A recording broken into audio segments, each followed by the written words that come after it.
Unidade 3, página 13. Unidade 3, página 13, primeiro ano. Vamos então. Vamos falar de empirismo. Vamos tentar entender isso aí para quem estava no encontro online, né? Nós estávamos já abordando que na filosofia, empirismo é uma teoria do conhecimento que afirma que este conhecimento do mundo só vem apenas da experiência sensorial, né? Ele é um método indutivo, por sua vez, afirma que a ciência, né, como conhecimento, só pode ser derivada a partir dos dados da experiência, né? Então, a partir daí, nós temos que esses filósofos, né, Robert Bacon, Thomas Hobbes, John David Hume, Nicolau, todos eles dizem que o conhecimento sobre o mundo vem apenas da experiência. E na verdade é essa experiência que você vai acumulando ao longo da vida que vai formando você, tanto como cidadão, como pessoa, e vai criando em você habilidades essas cognitivas, as quais você vai justamente entrando, seja para o mercado de trabalho, para ser competitivo, e por aí vai. Então, o que é empirismo é justamente isso, né? É justamente que é a teoria que o conhecimento adquirido por você ao longo da sua vida, ela é baseada nas experiências que você teve. E quando eu falo de experiências, elas podem ser tanto positivas e negativas, porque são essas experiências que constrói você, que te constrói como cidadão, como pessoa. Bom, e o empirismo causou uma grande revolução na ciência, né? O modo de se pensar em ciência, fazer ciência, ela foi totalmente alterado. Pois graças à valorização das experiências e do conhecimento científico, o homem passou a buscar resultados mais práticos, mais dinâmicos, assim, buscando o domínio da natureza, que na verdade o ser humano ele sempre dominou a natureza, mas ele passou a dominar mais a natureza, e a partir do empirismo surgiu a metodologia científica, né? Então, assim, o ser humano começou a dominar a natureza, extrair da natureza tudo aquilo que ele precisava. Na verdade, nós sabemos que desde que a humanidade é a humanidade, o ser humano sempre teve um controle da natureza, sempre dominou a natureza. Esse domínio da natureza demonstra justamente como que a natureza pode estar ou não a nosso favor. Isso é algo importante para destacar para a nossa construção de sociedade, né? Hoje, em 2020, nós temos uma visão diferente. Nós sabemos que não podemos atacar a natureza. A natureza ela não pode ser agredida por várias razões. Isso em relação aos efeitos do aquecimento, mas nós sabemos que essa mudança metodológica ela foi totalmente alterada e mudada através dessas relações. Bom, um ponto a destacar é que dentro do empirismo, né, já que se trabalha tanto com a questão do conhecimento e das experiências que você vai adquirindo ao longo da sua vida, tá? Se percebeu que os sentidos eles capacitam os seres humanos, onde as experiências as quais nós vamos adquirindo ao longo da vida, ela vem desde a nossa infância, né? São as experiências ao longo da vida, né? Que realmente vão formando o indivíduo. E desde quando você é pequeno, você vai adquirindo os sentidos. E esses sentidos eles vão capacitando o ser humano. A audição, quando você começa a escutar, ouvir, você adquire informações através da sua audição. Então, assim, os sentidos, desde quando você era recém-nascido até você chegar na infância e na adolescência, eles são experiências para você. São essas experiências que são importantes, que vão fazendo você como ser humano, vão lhe capacitando. Então, assim, por isso que é importante a infância. Na infância, quando você é pequeno, que você tem que trabalhar justamente esse lado, o lado do sentimento, o lado das experiências, né? Tudo isso é importante para desenvolver habilidades em você. Então, o empirismo, justamente, ele demonstra justamente essa forma, essa formação de que o indivíduo, ao longo da sua vida, vem adquirindo os sentidos, vem adquirindo a experiência com o passar do tempo e justamente vai se formando, ele vai tendo isso como modelo importante para a sua construção social. E dentro da psicologia você trabalha que não há nada na sua mente que não tenha passado pelos nossos sentidos. Tudo passou pelos nossos sentidos, tudo passou pela nossa experiência, né? Então, assim, você adquire conhecimento através justamente desse ponto. Você adquire as experiências justamente nesta visão. Então, assim, não tem como negar. O que formou você como pessoa, como cidadão, justamente foram as suas experiências ao longo da sua vida. Então, tudo que hoje você é formado está na sua mente. A sua mente está produzindo você. Então, você é o que a sua mente lhe produz ao longo de toda a sua trajetória, da sua infância, até chegar hoje na sua adolescência. Então, o que podemos dizer é que o ser humano é como se fosse um HD, né? O homem ele vem acumulando conhecimento ao longo da sua vida e ao longo da sua vida ele vai adquirindo justamente essas experiências. Então é como se você fosse um HD, né? Um HD um HD de um computador, onde você vai instalando os programas e você vai formando o computador ali da maneira em que você quer, da maneira em que você acha que é necessário, né? E muitas vezes a gente tem que formatar um computador. Muitas vezes a gente tem que instalar um antivírus no computador. Assim também é um ser humano. Nós temos que criar justamente na nossa vida mecanismos também de proteção, porque as experiências, como eu falei, elas são positivas e elas também são negativas. E são das experiências negativas que nós vamos tirando o nosso melhor. E muitas das vezes na nossa vida, assim como um computador, nós temos que fazer uma limpeza no computador, jogar as coisas na lixeira, deletar o que está na lixeira para nunca mais ser usado. O ser humano ele precisa desse processo de aprendizado na sua vida para formar ele como pessoa, como cidadão para essa sociedade. Isso é muito importante. Aprender isso na aula de filosofia é justamente desenvolver isso na aula de sociologia, na aula de história, na área de humanas, onde você vai aprendendo justamente no contexto histórico a ser uma pessoa mais ousada e melhor. Então, a partir daí, John Locke ele critica a noção de ideias inativas, né? Para ele, a mente é como um papel em branco. Na verdade, a nossa história, a nossa vida, a nossa formação toda é como se fosse um papel em branco, né? Você não tem futuro ainda. O seu futuro ele está sendo construído através das suas ações hoje, como pessoa, como aluno, como cidadão. Então, o seu futuro ele ainda não existe. E é por esse conhecimento, né? É por essa noção que você vai acumulando na sua vida que você vai criando essas experiências sensíveis, né? E aí você tem que começar a repensar justamente nessas fontes. Primeiro, a sensação, que é o resultado de estímulo externo, pela qual a mente é modificada. Então, assim, essa sensação que você tem, né? A sensação, esses dois resultados, eles são baseados nesse resultado de estímulo, né? Então, o tempo todo a sua mente ela está sendo estimulada. Estimulada pelo quê? Estimulada pela leitura de um livro que você faz, estimulado pelos trabalhos acadêmicos dentro da sala de aula. Então, o tempo todo a sua mente está sendo estimulada, né? Então, você tem que ensinar a sua mente. E o melhor mecanismo, o melhor processo de ensinar a sua mente é com a leitura, é adquirindo conhecimento através da leitura diária da sua vida. Isso é importante. E a reflexão, né? Ele é o processo, né? Justamente um processo que você vai ter para dar resposta para essa sensação que você tem. Então você vai processando na sua mente, você vai analisando na sua mente, você vai dando uma resposta de toda a sensação e de toda a experiência que você tem ao longo da sua trajetória, ao longo da sua vida. Dentro disso tudo entra René, né? René, que vem com o seu trabalho de campo, falando sobre racionalismo, né? E o que é o racionalismo na visão de René?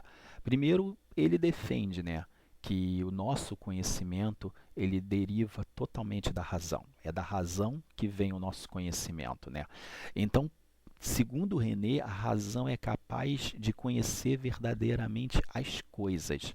Então você só conhece as coisas pela experiência, por isso você tem razão. Então você só passa a ter razão por causa da experiência. Esse é um ponto importante. Quando você diz assim, não vai por esse lugar porque esse lugar é ruim, é porque um dia você experimentou esse lugar.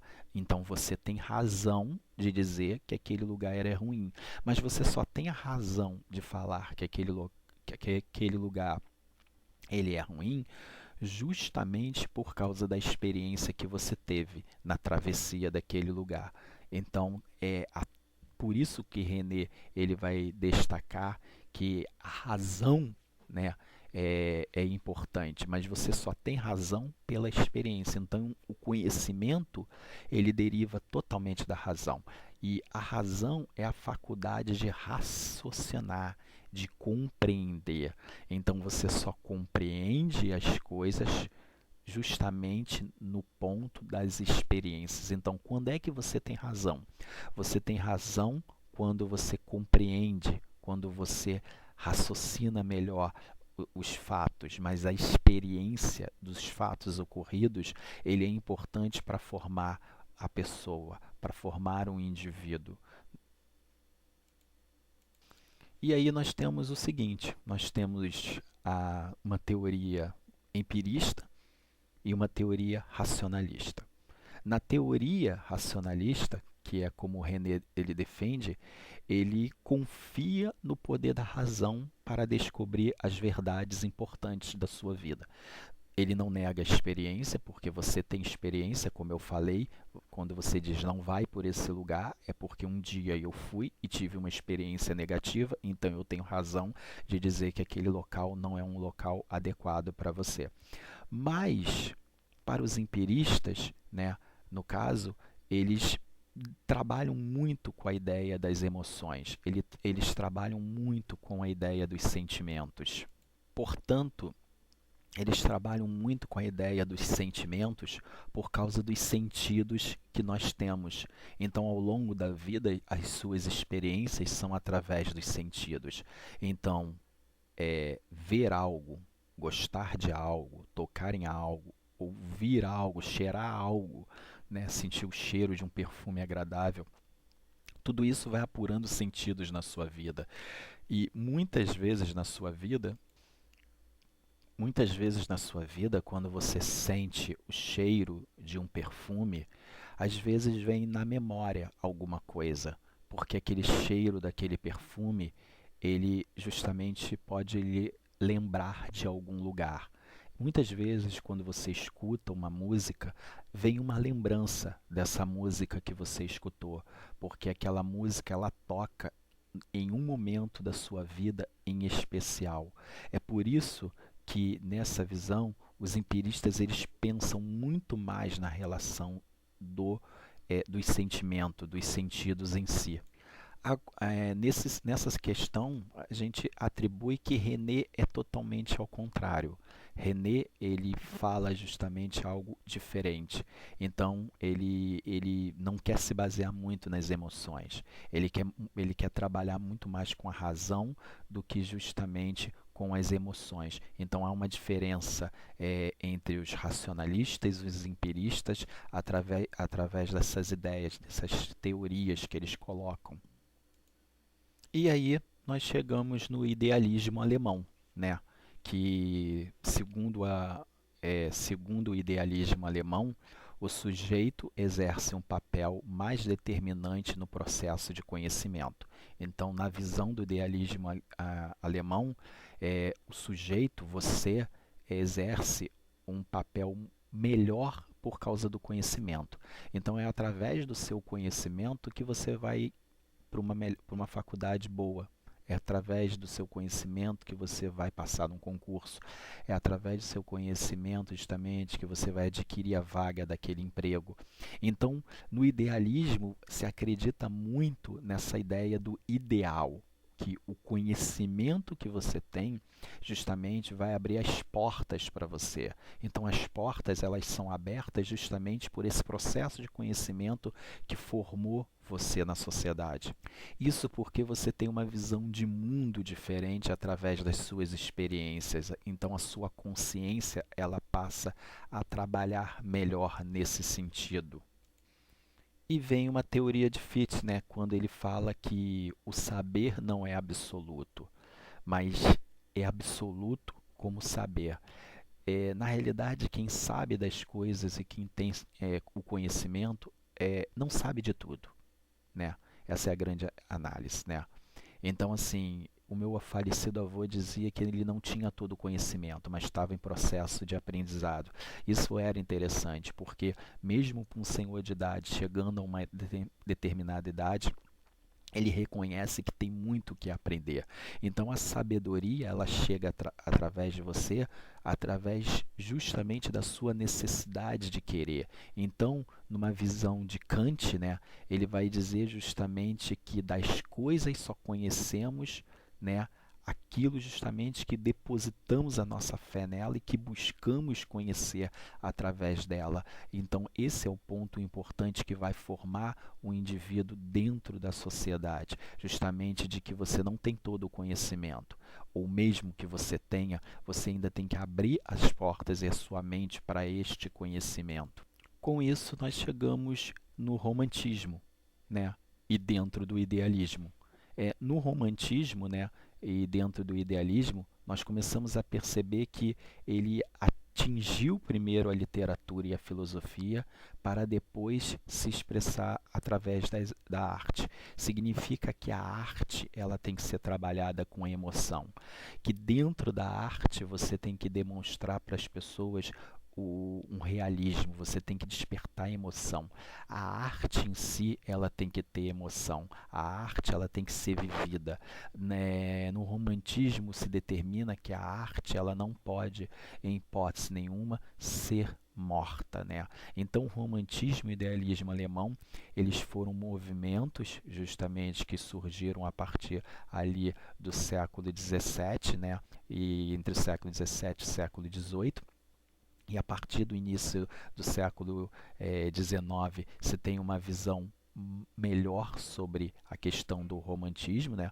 O romantismo ele é um movimento filosófico, cultural e artístico, porque ele tenta valorizar os sentimentos, a vida, as emoções na arte, né? Isso é algo muito importante, né? Ele enfatiza o eu, né? Ele enfatiza a criatividade, a imaginação, ele enfatiza isso tudo, então ele demonstra justamente tudo isso aí, né? Então essa arte romântica, né, ela muitas vezes se opõe ao racionalismo da época, até mesmo da Revolução Francesa, né? E de todas as ideias, ideologias da Revolução Francesa, propondo justamente um pensamento muito melhor a partir daí. E o romantismo, né, a partir daí, ele leva a liberdade de criação e a liberdade de expressão. E nós podemos justamente definir o seguinte: a partir daí, podemos definir as características justamente do romantismo. Primeiro, a liberdade de criação e de expressão. Então, esse é um ponto importante, a liberdade de criação e de expressão. O nacionalismo, né? As tradições populares, a crítica social, né?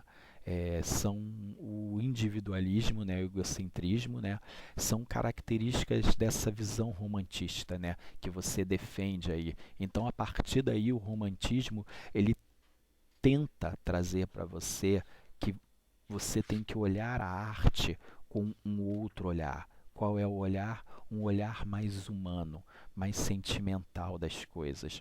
Então, o compromisso e o objetivo da arte é demonstrar para você o que? Mais vida, demonstrar para você sentimentos. Então, quando você está numa peça de teatro e essa peça de teatro é um drama, o objetivo desse drama é levar a você, dentro da sua consciência, nas faculdades mentais, justamente um sentimento que muitas vezes está guardado em você. Então você vai chorar, você vai rir, porque dentro do romantismo você vai sendo desperto em você essas emoções. Então essa liberdade de criação, de expressão que esses autores têm é justamente levar até você a realidade, é demonstrar algo que é real para você. Esse é o grande objetivo a partir daí. Então, o que nós podemos dizer é que o romantismo ele leva você à liberdade e à criação de expressão. Então, é justamente nessa arte que você vai ter justamente a liberdade de expressão, a liberdade de expressar o ódio, o amor, justamente toda aquela encenação, seja numa peça de teatro e seja justamente numa pintura, num quadro. A ideia principal é levar até essas pessoas que estão assistindo essa peça ou justamente as pessoas que estão vendo aquele quadro, é levar para aquelas pessoas um mundo imaginário, um mundo real das coisas. Esse é o objetivo principal. Com isso, galera, essa foi a nossa aula, tá, de filosofia, tá bom, galera do primeiro ano? E esse é o nosso encontro. Lembrando que essa aqui já é a matéria para o nosso quarto bimestre e também é a matéria a qual vocês vão começar a trabalhar com o portfólio de vocês, tá bom? O tio Léo manda um abraço e um beijo para todos, tá? E até o nosso próximo encontro aí, se Deus quiser.